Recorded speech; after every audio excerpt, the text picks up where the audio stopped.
शिव गरिमा काशी शिवपुरी आश्रम की मासिक ई पत्रिका वर्ष 2 अंक 8 माह अगस्त सन 2024।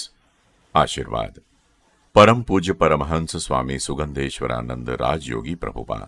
प्रकाशक एकता ध्यान योग एवं सेवा ट्रस्ट इंटाली खेड़ा। सद्गुरु संदेश छोटी बातें बड़े लाभ। मुझे अपने साधकों से इस बार के संदेश में 3 बातें कहनी हैं। पहली बात, हर एक गृहस्थ के घर में कोई न कोई मांगने वाला कभी आता ही है। वो मांगने वाला सन्यासी या भिखारी कोई भी हो सकता है। गृहस्थ भले गरीब ही क्यों न हो, पर याचक को केवल रोटी भिक्षा में नहीं देनी चाहिए। रोटी के साथ अचार, सब्जी या दाल जरूर दें। केवल रोटी तो कुत्ता, गाय आदि पशुओं को दी जाती है। दूसरी बात, जो भी पूजा अर्चना करते हैं वे चाहे पंडित हों या गृहस्थ, उन्हें यह बात ध्यान रखना है, पूजा के लिए विग्रह चाहे वो किसी भी भगवान का हो स्थापित करते हैं। घरों में सामान्यतः जगह कम होती है, तो जब नैवेद्य धराया जाता है तो उसके थाल को रखने के लिए स्थान की कमी के कारण मूर्ति को पीछे या इधर उधर सरकाया जाता है। ये उचित नहीं है। जब तक पूजा होती है तो विग्रह रूप में भगवान वहां उपस्थित होते हैं। जैसे ही उनका स्थान बदला तो वे वहां से चले जाते हैं। जब भगवान ही प्रस्थान कर गए तो फिर नैवेद्य कौन ग्रहण करेगा? इसलिए पहले ही भोग का थाल रखने की जगह बनाकर विग्रह स्थापित करना चाहिए। तीसरी बात, आजकल जब कोई स्त्री रजस्वला होती है तो कई घरों में इसकी शुद्धता को नहीं मानते। ये तो एकदम गलत है। जो इस नियम का पालन करते हैं वो भी 3 दिन बाद स्नान करके रसोई पकाने लगते हैं। ये भी गलत है। रजस्वला स्त्री को पूरे 5 दिन का नियम पालन करना चाहिए। उसके बाद ही भोजन बनाने के लिए रसोई में जाना चाहिए। यदि इससे पूर्व भोजन बनाकर किसी को खिलाया तो अपराध होता है, और यदि इस समय किसी सन्यासी को भिक्षा दी तो वो पाप होता है। पाप के भागी न बनकर इसके विज्ञान को समझें। यदि रजस्वला स्त्री की छाया अचार पर पड़ती है तो वो बिगड़ जाता है। यहां तक कि उसकी छाया से कद्दू जैसा कठोर छिलके वाला फल भी खराब हो जाता है। इस गणित के अनुसार जिस घर में देवों के धूप दीप होती है वहां तो अनिवार्य रूप से 5 दिन के नियम का पालन आवश्यक है। इसमें आधुनिकता के नियम का नहीं बल्कि शुचिता के नियम का पालन करना चाहिए। आपकी अपनी प्रभुबा। सहज अभिव्यक्ति। संपादकीय। सद्गुरु अंधकार से प्रकाश की ओर ले जाने वाला परमात्मा है। वह अंधकार से लड़ना नहीं सिखाता बल्कि प्रकाश पैदा करने का हुनर बताता है। प्रकाश के प्राचीन कृत्रिम स्रोतों में धूणी, दीपक और मशाल के उल्लेख हैं। धूणी तप का, दीपक संघर्ष का, तो मशाल क्रांति का प्रतीक है। सद्गुरु तप, संघर्ष व क्रांति की त्रिवेणी पर बसा प्रयागराज है। सद्गुरु द्वारा प्रज्वलित मशाल अमिट अभय प्रदान करती है। यह मशाल निरर्थक कचरे को जलाने में सहयोग करती है। ये जलावन चाहे मन की ही क्यों ना हो। एक बात पक्की है कि मशाल बनने के लिए स्वयं को भी जलना पड़ता है। शायद इसे ही साधन की सिद्धता की ओर प्रयाण कहते हैं। सद्गुरु सदा यही चाहता है कि उसका प्रत्येक साधक धूणी, दीपक या मशाल जिससे भी अनुकूलता हो अपनी समस्त नकारात्मक शक्तियों को जला डाले। इसके बाद साधक साधन जगत की मिसाल बन जाता है। सद्गुरु हमें मशाल भी बनाने को उत्सुक हैं और मिसाल भी। जब तक परिणति नहीं होती सद्गुरु का कार्य जारी रहता है। यदि हम समझकर सहयोग करेंगे तो हमारा ही कल्याण जल्दी होगा। स्वामी गुरुराज। पाथेय प्रसाद। प्रभुबा का अनुभव। भिन्नता में अभिन्नता। मेरे गिरगांव निवास के समय का ये अनुभव है। एक दिन की बात है, मैं बाजार से सब्जी लेकर जब घर लौटी तो उस समय घर पर कोई नहीं था। मैं सब्जी का थैला रसोई में न रखकर सीधे अपने साधन वाले कमरे में चली गई। जैसे ही कमरे का दरवाजा खोला तो देखा कि एक बड़ा सा शिवलिंग रखा हुआ है। इतना बड़ा शिवलिंग कहां से आया होगा, ये सोचकर मैं आश्चर्य से उसे देखने लगी। तभी एक और आश्चर्य हुआ कि वो शिवलिंग विट्ठल के रूप में परिवर्तित हो गया। मैंने अपने आंखें मलकर गौर से देखा तो विट्ठल वापस शिव रूप में बदल गए थे। अब तो कभी शिव दिखाई देते तो कभी विट्ठल दिखते थे। मैं तो हैरान थी कि ये क्या हो रहा है। मैं इस हैरानी में ही ये तय नहीं कर पा रही थी कि आखिर ये है कौन। मेरी हैरानी देखकर वहां बड़े गुरुदेव प्रकट हुए। वे बोले, शिव और विट्ठल अलग अलग दिखाई दे रहे हैं, पर वे दोनों एक ही हैं, इसलिए बदल बदल कर दिख रहे हैं। गुरुदेव के समाधान से मेरी शंका का निराकरण हो गया और मन में पक्का बैठ गया कि ये दोनों अभिन्न हैं। और उसके बाद तो मुझे ये लगने लगा कि शिव, विट्ठल और मेरे गुरुदेव तीनों ही एक ही हैं। समझने की बात, दीक्षा कौन सी श्रेष्ठ। कुछ साधकों के मन में यह विचार पनप जाता है कि गुरुदेव दो प्रकार से दीक्षा दे रहे हैं। एक तो संकल्प पत्र द्वारा, दूसरा स्वयं आज्ञा चक्र को जागृत करके और स्वयं स्पर्श करके। उनमें से कुछ साधकों को ये लगता है कि जो पहले प्रकार की दीक्षा है उसकी तुलना में दूसरे प्रकार की दीक्षा ज्यादा कारगर है। इस संबंध में सबको ये जान लेना आवश्यक है कि गुरुदेव को केवल शरीर समझने से ये भ्रांति उत्पन्न होती है। वस्तुतः सद्गुरु तो तत्व रूप है। वो परमात्मा का ही एक रूप है जो स्थूल भी है और सूक्ष्म भी, दृश्य भी है और अदृश्य भी। गुरु चरित्र हो या साधकों के अपने अनुभव, उन्हें सद्गुरु के समीप रहे बिना भी विलक्षण अनुभव आए हैं। यही सद्गुरु की विशेषता है। दीक्षा का अर्थ है भीतरी शक्ति का जागरण, एक नई ऊर्जा का संप्रेषण, अद्भुत बोध का संचरण। ये सद्गुरु स्पर्श से, सद्गुरु की ध्वनि से, सद्गुरु की दृष्टि से या संकल्प मात्र से संभव है। इन चारों ही ज्ञात प्रकारों से जागृति में समान परिणाम आते हैं। इसलिए यदि किसी पर दृष्टिपात करके, किसी को स्पर्श करके, किसी को कह करके या किसी को दूर से ही संकल्प करके दीक्षा दी हो, सभी समान हैं। इनमें गुणात्मक कोई भेद नहीं है। यदि हमारी व सद्गुरु की सुविधा का अवसर है तो स्पर्श करके दीक्षा संभव है, पर तीन अन्य प्रकार भी समकक्ष हैं। अंतर दीक्षा का नहीं है, अंतर तो साधक के मन का हो सकता है। अंतर साधन की नियमितता और अनियमितता का भी हो सकता है।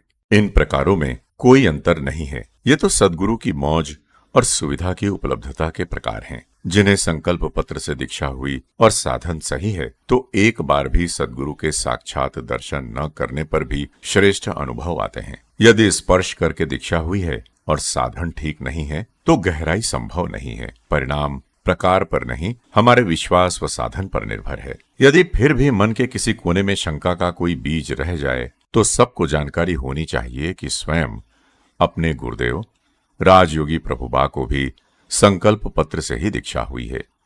इनके अनुभव, इनके साधन की गहराई, इनकी जागृति, इनकी शक्ति का जागरण कैसा है, यही तो प्रमाण है।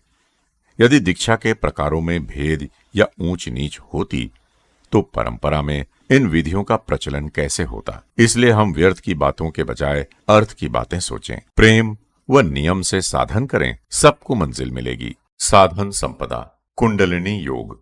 कुंडलिनी योग वस्तुतः शक्ति जागरण की ही एक सहज प्रक्रिया है। शक्ति जागरण के लिए शास्त्रियों ने तथा अनुभवियों ने कई उपाय वर्णित किए हैं। वे सभी अपनी अपनी मान्यताओं तथा अनुभूतियों की दृष्टि से सटीक एवं सत्य हैं। आध्यात्म के शिखर पर जाने का लक्ष्य हो तो उसकी भी अनेक प्रकार की गतियां बताई गई हैं। प्रकार, उपाय व गतियां भले ही भिन्न भिन्न हों, पर मूल बात तो पहुंचने की ही है। अब तक के योग मार्ग उस परम तत्व से योजित होने की उत्कंठा का दिखाता हुआ रूप ही है। शक्तिपात परंपरा में शक्ति के जागरण को सद्गुरु कृपा साध्य माना गया है। ये सही है कि लक्ष्य तक जाने की सामर्थ्य सभी में है तथा जाते भी हैं, किंतु अनेक साधकों की स्थिति श्री हनुमानवत है। हनुमान जी में सामर्थ्य भरपूर थी और संभावनाएं भी पूर्ण थीं, परंतु जब उनके अनुभवी लक्ष्य गुरु श्री जामवंत जी ने उनकी शक्ति को झंकृत किया तो ही वे इष्ट कार्य सिद्ध कर पाए। ऐसे ही सभी मानव ईश्वर के अंश हैं, इसलिए सब में भगवत्ता तो जन्म से ही स्थित है।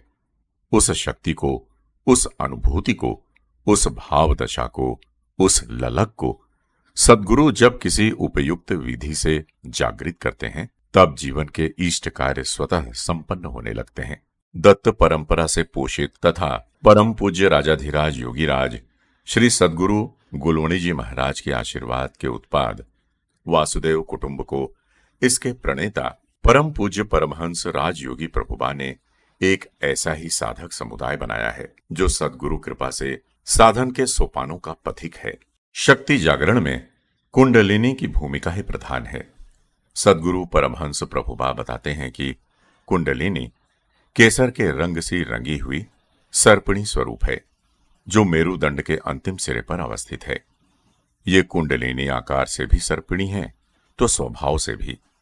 इसका सामान्य रूप तो सुषुप्त अवस्था ही है। 3.5 कुंडली मारकर निष्क्रिय दशा में यह सब में उपस्थित है। इसका स्वभाव है कि यदि इसे जागृत कर दिया जाए तो फिर ऊर्ध्वमुखी होकर गतिशील होती है।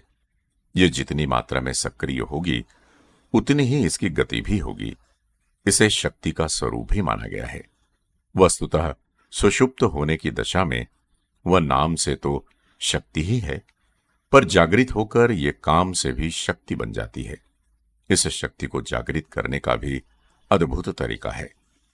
सद्गुरु द्वारा साधक को झंकृत तो आज्ञा चक्र पर किया जाता है, पर जागृति कुंडलिनी पर होती है। आज्ञा चक्र को स्पर्श करने से प्रभाव कुंडलिनी पर होता है। सद्गुरु जो इस यात्रा को सफलता से कई बार संपन्न कर चुका है, वही इस सिद्धि में पारंगत अधिकारी होता है। आज्ञा चक्र यद्यपि क्रम में बहुत बाद में होता है, परंतु शायद यही वह चक्र होगा जो कुंडलिनी को निर्देशित करने की क्षमता रखता होगा। योग मार्ग की ये खोज भी अनूठी ही है। इस चक्र के अलावा बाकी के चक्र कुंडलिनी शक्ति को पोषण प्रदान करते हुए उसे सही दिशा में बढ़ाने का प्रयास व संकेत करते हैं। आज्ञा चक्र ही वो उड़ान स्थल है जहां तक शक्ति यात्रा करते हुए शिव से मिलन की क्षमता व पात्रता पा लेती है। कुंडलिनी शक्ति जैसे कि विदित है कि सर्पिणी स्वरूप है, तो वह उचित पोषण व प्रोत्साहन न मिलने पर अपने फन को पुनः समेटकर पूर्व दशा में भी जा सकती है। ये भी एक संभावना या आशंका है। यदि उसे साधन का पोषण ठीक रीति से प्राप्त होता रहे तो वो अपने फन से फुफकार करते हुए तीव्र वेग से चक्र भेदन करते हुए शिव की ओर ही गतिशील होती है। सारा का सारा परिणाम साधन एवं साधन की नियमितता पर ही निर्भर है। स्वामी गुरुराज द्वारा लिखित कुंडलिनी योग ग्रंथ की भूमिका से उद्धृत। गुरु महिमा गहरी डुबकी। करीब 400 वर्ष पहले नागौर राजस्थान के पास माझवास गांव में संत फूलाबाई हुई हैं। वे किताबी अनपढ़ थीं, परंतु अपने गुरु के प्रति अगाध निष्ठावान थीं। गुरु ने उन्हें राम नाम जपने को कहा था। वे गायों को चराती और उनके गोबर के उपले थापने का काम करती थीं। यही उनके गुजारे का साधन था। कहते हैं कि संत जनाबाई की तरह उनके उपलों से भी राम राम की ध्वनि आती थी। एक बार काबुल से लौटते हुए जोधपुर महाराज की पूरी फौज को अपनी एक हांडी में ही खाना पकाकर खिला दिया था। अपने हाथ से 1 फीट गड्ढा खोदकर फौज के घोड़े और हाथियों को पानी पिला दिया। वे ऐसी सिद्ध संत थीं। उन्होंने 36 वर्ष की अल्पायु में ही जीवित समाधि ले ली। उनके गुरु भक्ति के पद बहुत प्रसिद्ध हैं। उनमें से कुछ इस प्रकार हैं। क्या गंगा क्या गोमती बदरी गया पिराग, सतगुरु में सब ही मिल्या रहे चरण लिवलाग। जब लग श्वास शरीर में तब लग नाव अनेक, घट फूटे सायर मिले जब फूली पूरण एक। फूली सतगुरु उपरै वारू मेरो जीव, ज्ञानी गुर पूरा मिल्या तुरत मिलाया पीव। राम रस में भींजगी मैं भूली संसार, गुरु मेहर की जोररी हो गई मैं भव पार। संत फूलाबाई। ऊंची उड़ान साधकों के अनुभव। स्वामी शिवानंद शिवपुरी। सद्गुरु सदा साथ हैं। एक बार की बात है कि मैं बदलापुर से शिवपुरी आ रहा था। मेरे साथ दर्शना जी और लता जी भी थीं। तीनों का बहुत सारा सामान था। मेरे दोनों हाथों में व कंधों पर सारे बैग लटके हुए थे। स्टेशन पर आए तब काफी भीड़ थी। एक ट्रेन लेट हो गई तो भीड़ और बढ़ गई। स्टेशन के प्लेटफॉर्म पर मुश्किल से खड़ा रहने की जगह थी। मुंबई सेंट्रल से अहमदाबाद कर्णावती एक्सप्रेस का टिकट था, इसलिए जाना भी जरूरी था, पर सामान लेकर चढ़ पाना असंभव सा लग रहा था। मैंने दर्शना जी व लता जी को कहा कि वे लेडीज डिब्बे में चली जाएं, वो भाईखला में उतर जाएं। ट्रेन आई, पर भीड़ जबरदस्त थी। मैं भीड़ व अत्यधिक सामान के कारण चढ़ नहीं पा रहा था। ट्रेन आकर रुकी, तब मेरे सामने एक खिड़की आई। उस खिड़की वाली सीट पर एक युवक बैठा था। मैंने उससे यूं ही पूछ लिया, तुम आगे से आ रहे हो? तो वो बोला, हाँ, तुम्हारे लिए भी सीट रोक रखी है। ये सुनकर बड़ी राहत मिली। बड़ी मुश्किल से जैसे तैसे मैं सारे सामान के साथ डिब्बे में चढ़ा। उस युवक की सीट तक गया तो वो उठ गया और मेरा बैग रख दिया। बाकी सामान मैं बर्थ व सीट पर नीचे एडजस्ट करने में लग गया। जैसे ही सारा सामान व्यवस्थित हुआ तो मैं उस युवक को धन्यवाद देने के लिए सीधा खड़ा हुआ, पर वो युवक तो गायब हो गया। मैंने खिड़की में से भीड़ में भी देखा, पर वहीं पर कहीं पर वो दिखाई नहीं दिया। मन में मलाल था कि धन्यवाद भी नहीं दे सका। उसके सहयोग से चढ़ पाया और सीट मिली, पर सीट मिलने व सामान चढ़ाने की खुशी थी। खैर, भाईखला से मुंबई सेंट्रल गए। शिवपुरी आश्रम आराम से पहुंच गए। इस घटना का जिक्र कभी किसी से नहीं किया। कुछ दिन बाद शिवपुरी में गुरुदेव में प्रभु का आविर्भाव हुआ। प्रभु वाणी हुई, तुम उस दिन इतना सारा सामान लेकर अकेले लदे फदे परेशान हो रहे थे बदलापुर में, तब तुम्हारी सहायता के लिए सीट रोकने के लिए हमें आना पड़ा। यह सुनकर मेरी आंखों से अश्रुधारा बह चली। गुरुदेव हमारा कितना ध्यान रखते हैं, कहां कहां सहायता करने किस रूप में आ जाते हैं। धन्य है मेरे गुरुदेव। गिरीश राठौड़, मुंबई। गुरु कृपा ही केवलम। बात सन 2001 की है। मैं आईटी की तैयारी कर रहा था। पहले मैंने एंट्रेंस एग्जाम दिया था, पर सफल नहीं हुआ। फिर घर वालों की राय व गुरुदेव की अनुमति से कोटा में तैयारी हेतु आ गया। करीब 8-9 महीने कोटा में कोचिंग की। गुरुदेव ने भी समय समय पर आशीर्वाद प्रेषित किया। एंट्रेंस एग्जाम सामान्यतः अप्रैल के आसपास होते हैं। मैं शिवपुरी से नजदीक था, इसलिए फरवरी में महाशिवरात्रि पर्व पर शिवपुरी में आ गया। शिवपुरी पहली बार ही आया था। गुरुदेव का सानिध्य और आश्रम के वातावरण में मेरा मन रम गया। उत्सव के बाद भी गुरुदेव से अनुमति लेकर काफी दिन रुक गया। आश्रम की सेवा का आनंद आ रहा था। मैंने लोहे के किवाड़ और ग्रिल्स रेलिंग पर रंग पोतने की सेवा ले ली। दिन भर काम व रात को सत्संग होता था। बड़ा मजा आता था।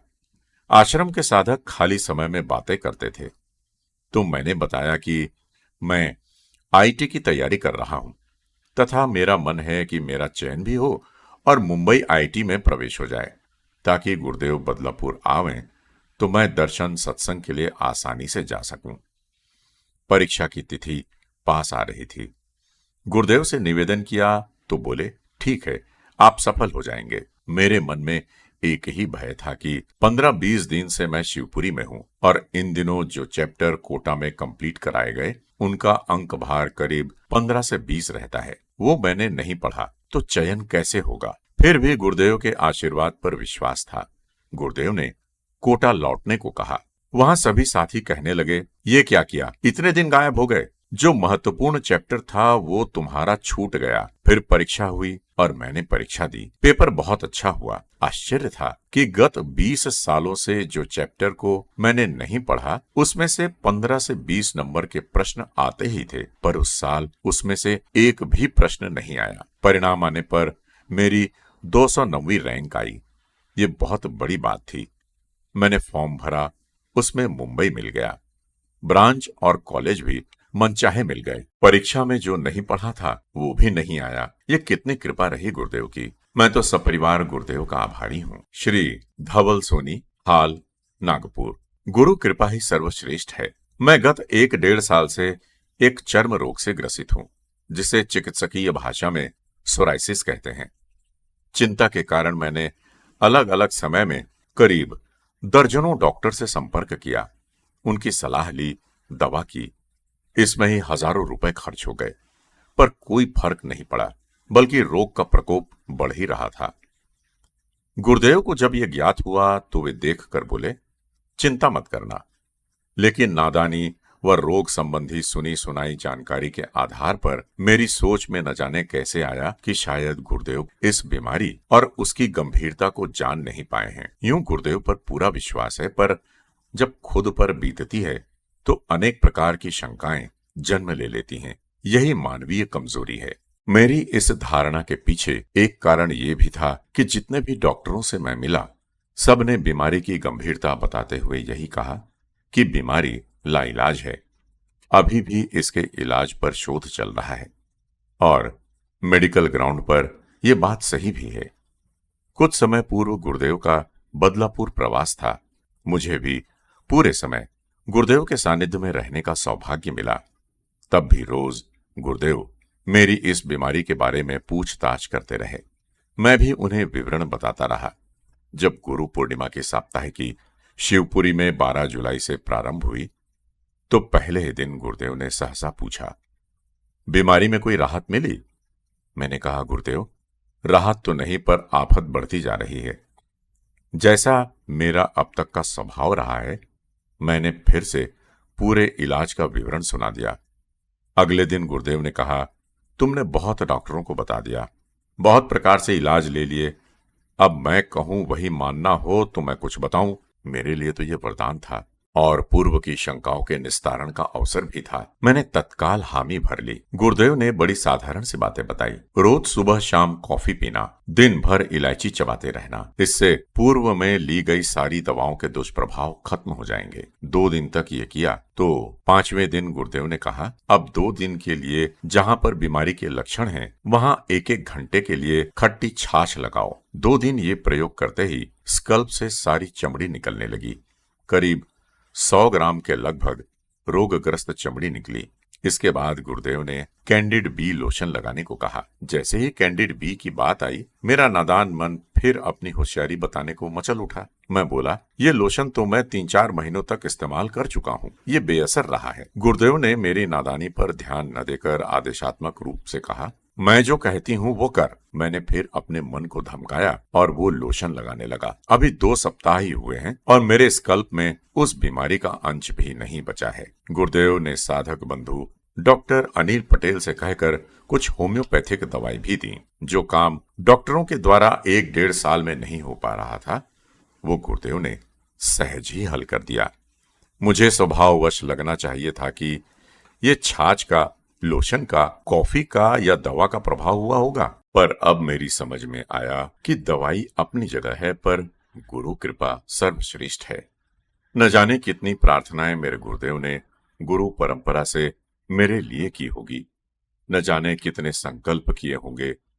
दवाएं व इलाज तो बहाना है, मूल शक्ति तो गुरुदेव की कृपा है। तब मेरा मन गुनगुना उठा, सद्गुरु वेद मिले अविनाशी, मैं वाही को नाड़ी बताऊं जी, दूजे के संग नहीं जाऊं जी। शब्दों की माला, साधकों की काव्यात्मक अभिव्यक्ति। श्रीमती विधि भट्ट, इंदौर। सद्गुरु का अमर प्रेम मेरे रोम रोम में उतर गया है। यात्रा का प्रारंभ तब से है जब से शक्तिपात किया है। वह सांसों का वेग, वह स्पंदन, वह विचारों की भागम भाग, बार बार लौटकर आपकी गोद में बैठने का अनुराग, बहुत कुछ हासिल करके ही उठने को मचलना, विचारों की आंधी में आपकी अंगुली पकड़ कर चलना। मैंने आपकी नजरों को खुद में खूब जिया है, ज्यादा नहीं पर कुछ कुछ समझ लिया है। लाखों कृपा पात्रों के साथ आपने मुझे भी चुना है। कितनी अद्भुत कारीगरी से मुझे भी बुना है। हम सफर बन आप साधन यात्रा कराते हैं, चलते चलते न जाने कब मुझ में समा जाते हैं। साथ बना रहे बस, मंजिल पर किसने ध्यान दिया है। श्रीमती सुजाता शुक्ला, रायपुर। जब आत्मा की दहलीज पर होने लगे आत्म साक्षात्कार, सात्विक वृत्ति में परिवर्तित होने लगे तामसिक विचार, प्रस्फुटित ज्योति हरने लगे सदियों का गहन अंधकार, सहस्त्र दल कमल सा खिल उठे अंतस का द्वार, तब समझो जुड़ने लगे हैं प्यारे सद्गुरु से तार, और तब बदलने लगते हैं आचार विचार व्यवहार। झंझावात होने लगे बेअसर हर बार। लगने लगे कि अब तो नैया होगी पार। जब संचित मौन स्वर हो जाएं स्वीकार और जीवन रूपी सत्य होता जाए निर्भर, पल पल उर्मे हो भक्ति का संचार, तब समझो जुड़ने लगे हैं प्यारे सदगुरु से तार। और तब बदलने लगते हैं आचार विचार व्यवहार। रचनात्मकता का आनंद। साधकों द्वारा निर्मित कुल 10 भाव कृतियां।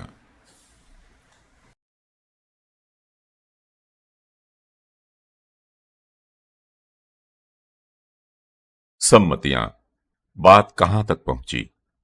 डॉक्टर श्वेता पुरोहित, रावत भाटा। इस जीवन में यदि उपलब्धि के रूप में कुछ है तो वो है सदगुरु द्वारा हमें शिष्य स्वीकार लेना और वासुदेव कुटुंब का सदस्य बना देना। बहुत बार मेरा मन करता है कि मैं गुरुदेव से संवाद करूं, हालांकि व्यवस्था व गुरुदेव की व्यस्तता से ये संभव नहीं होता है। किंतु मैं जब शिव गरिमा पत्रिका को पढ़ती हूं तो लगता है कि संवाद हो रहा है और गुरुदेव मुझे निर्देशित कर रहे हैं। अनेक प्रश्नों के उत्तर तो सद्गुरु संदेश व सहज अभिव्यक्ति में ही मिल जाते हैं। जीवन व आश्रम की पद्धतियों को जानने में ये पत्रिका मददगार है। प्रभु बा के अनुभव जानने की उत्कंठा शुरू से रही, ये पूर्ति शिव गरिमा से हो रही है। इन अनुभवों को पढ़ते समय लगता है कि अनुभव के समय मैं भी गुरुदेव के आसपास ही कहीं थी। इस कृपा के लिए प्रभु बा व पत्रिका के संपादक का हृदय से आभार। डॉक्टर मधु उपाध्याय,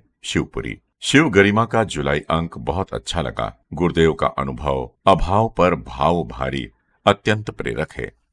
सदगुरु संदेश के अंतर्गत एक यानी केवल एक में सदगुरु के प्रति एक निष्ठा का भाव अनुकरणीय है। यह हमारे लिए जीवन सूत्र है। इसे यूं तो गुरुदेव के मुख से पहले भी कई बार सुना था, पर उनके संदेश के रूप में पढ़कर रोमांच हो उठा। पूरे अंक में गुरुदेव के चित्रों का संयोजन मन को बहुत अच्छा लगा। शिव गरिमा का हर अंक बार बार पढ़ने की इच्छा होती है। कई बार लगता है कि अंक और बड़ा होता तो ज्यादा अच्छा रहता। जय श्री कृष्ण। एक भावुकता भरा पत्र। डॉक्टर योगेंद्र भावसार, मुंबई। माउली, ऐसा सुना है कि जीवन में जब तक सदगुरु नहीं तब तक जीवन का अर्थ समझ में आना मुश्किल है। सदगुरु मिले यानी सकल देवों के दर्शन हो गए। मेरा सौभाग्य है कि ये मेरे साथ हो रहा है। माउली शब्द के भिन्न भिन्न अर्थ हो सकते हैं, पर माया का हरण करने वाली सत्ता, यही अर्थ मुझे ज्यादा अच्छा लगता है। आप अपने बच्चों यानी साधकों के लिए क्या क्या नहीं करते। मुझ जैसे अति सामान्य व्यक्ति को भी शरण दी है। मेरा तो लोहवत जीवन स्वर्णमय हो गया है। आप तो इससे भी आगे हमें हीरा बनाने के लिए तराश रही हो। स्वर्ग कैसा है पता नहीं, पर आपके चरणों में बैठने से ज्यादा सुंदर तो नहीं होगा। आश्रम में आकर श्री सद्गुरुदेव पूज्य गुलवणी जी महाराज सहित परंपरा पर माथा टेकता हूँ तो ऐसा लगता है पूर्णतः उन्हीं का हूँ। गणपति बप्पा, अंबाबाई, दत्त प्रभु, विट्ठल प्रभु आदि सभी के दर्शन आपके दरबार में हो जाते हैं। आश्रम में आने पर हे मावली वापस जाने का मन नहीं होता, पर क्या करें, घर पर भी एक माँ है, उसे भी कैसे भूलूं। मावली, आप ममता का अथाह सागर हैं। आप सबको अपना बना लेते हैं और सबको अपना लेते हैं। आपके चरणों के दर्शन से मुझे सही राह मिली, जीने की एक नई दिशा मिली। इस गुरु पूर्णिमा पर तो सदगुरु साक्षात माणिक प्रभु रूप में दर्शन दे गए। मावली, मैं आपके लिए क्या लिखूं। जहां शब्द समाप्त होते हैं वहीं से आपकी महिमा प्रारंभ होती है। हम सब आपके रंग में रंग गए हैं। कृपा करना, सदा रंगते ही रहना। जय श्री कृष्ण। आपकी सहभागिता आमंत्रित। आपको अपने केंद्र के व्हाट्सएप ग्रुप से हर महीने शिव गरिमा पत्रिका मिल रही होगी और आप पढ़ भी रहे होंगे। ये पत्रिका अपने आश्रम, शक्तिपात परंपरा व गुरुदेव को समझने में सहायक है। इसलिए वासुदेव कुटुंब के हर एक सदस्य को इसे देखना चाहिए। आपसे निम्नलिखित प्रकार से भागीदारी अपेक्षित है। यदि आपको किसी कारण से ये पत्रिका नहीं मिलती है तो आप इसकी प्रति व स्वर रूप स्वामी गुरुराज से मंगवा सकते हैं। संपर्क फोन नंबर है 9414740814।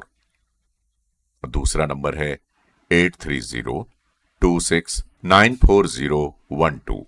आप इसे पढ़ सुनकर अपनी प्रतिक्रिया अवश्य दें। आप अपना अनुभव, जिज्ञासा आदि भी भेज सकते हैं। साधकों के लिए काव्य व मिम्स के लिए भी प्रकाशन की व्यवस्था है। आप साधना, गुरुदेव या आध्यात्मिक विषयों पर ये बनाकर प्रकाशन के लिए भेज सकते हैं। भविष्य में और क्या जोड़ा जा सकता है, ये सुझाव दे सकते हैं। अपने साथी साधकों को इसे पढ़ने सुनने के लिए प्रेषित कर सकते हैं। शिव गरिमा पत्रिका में वर्णित विचार व सिद्धांत वासुदेव कुटुंब की मान्यता के अनुसार हैं तथा परम पूज्य प्रभुपा से दीक्षित साधकों के लिए ही संदेश के उपयोग हेतु हैं। इस पत्रिका की अपने स्तर पर प्रिंट निकाल सकते हैं। विशेष रूप से केंद्र संचालक एक प्रति केंद्र पर अवश्य रखें। इस पत्रिका में प्रकाशित फोटो का उपयोग कृपया अन्यत्र बिना अनुमति के न करें। आशा है ये बात यथा भाव आप तक पहुंचेगी। केंद्र संचालकों के लिए निर्देश। हर महीने शिव गरिमा का डिजिटल प्रकाशन हो रहा है। उसकी ऑडियो फाइल भी आपको भेज रहे हैं। आप सभी केंद्र संचालकों को निर्देश है कि आप अपने शहर अथवा आश्रम में होने वाले मासिक अखंड नाम संकीर्तन की पूर्णाहुति के पश्चात इसे ऑडियो सिस्टम पर सभी साधकों को सुनाएं। अगर आपके शहर या गांव में नियमित जाप नहीं हो रहा तो आप अपने केंद्र पर सत्संग के पश्चात भी इसे सुना सकते हैं। इस प्रक्रिया को हमें हर माह के हर अंक के प्रकाशन के पश्चात करना है। जय श्री कृष्ण। स्वामी हृदयानंद। एकता ध्यान योग एवं सेवा ट्रस्ट द्वारा संचालित काशी शिवपुरी आश्रम, इंटाली खेड़ा, तहसील सलुम्बर, जिला सलुम्बर, राजस्थान से प्रकाशित शिव गरिमा ई मासिकी निःशुल्क। संपादक स्वामी गुरुराज। मार्गदर्शक गुरुपुत्र दत्त प्रसाद एवं स्वामी हृदयानंद स्वामी दादा। ग्राफिक्स प्रमोद सोनी। स्वर संजय शुक्ला। ध्वनि संयोजन विजय पांडे। संपर्क सूत्र आश्रम 9929681423। स्वामी दादा 9950502409। स्वामी गुरुराज 9414740814। जय श्री कृष्ण।